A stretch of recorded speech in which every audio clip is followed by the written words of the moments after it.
Nous n'avons pas un vrai président. Voilà comment Donald Trump résume la situation actuelle des États-Unis. Dans une interview percutante diffusée mercredi 9 octobre sur le podcast de l'humoriste Andrew Schulz, Trump a critiqué de façon virulente Joe Biden, le qualifiant de clone et d'homme fondamentalement inapte. Cette déclaration n'est pas seulement une critique politique, c'est un coup porté à la capacité de l'administration actuelle à gérer la scène internationale. Selon Trump, Biden n'a tout simplement pas les épaules pour affronter des dirigeants étrangers au sommet de leur forme. Abonnez-vous et partagez cette vidéo pour ne rien manquer des développements politiques mondiaux. L'ancien président américain n'a pas mâché ses mots. Il s'est lancé dans une évaluation franche des leaders internationaux. Et parmi eux, Emmanuel Macron. Pour Trump, Macron est un président rusé, intelligent, et surtout, quelqu'un dont il faut se méfier. Macron est un type intelligent. Il est à fond pour la France.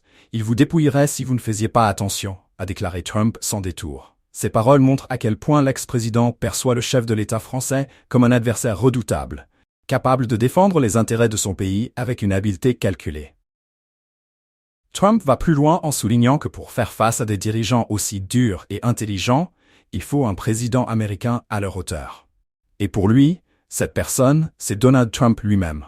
Il a ajouté que des figures comme Macron, mais aussi le président chinois Xi Jinping et le premier ministre indien Narendra Modi, sont des leaders avec lesquels il faut être ferme et préparé. À propos de Modi, qu'il considère comme un ami, Trump a précisé que ce dernier est immensément dur lorsqu'il s'agit de défendre les intérêts de l'Inde. C'est une réalité géopolitique que Trump estime que Biden et son équipe ne sont pas en mesure de comprendre ou de gérer efficacement. L'ancien magnat de l'immobilier, dans un élan de conviction, a insisté sur le fait que la politique internationale ne laisse aucune place à la faiblesse. Ils sont tous intelligents et durs.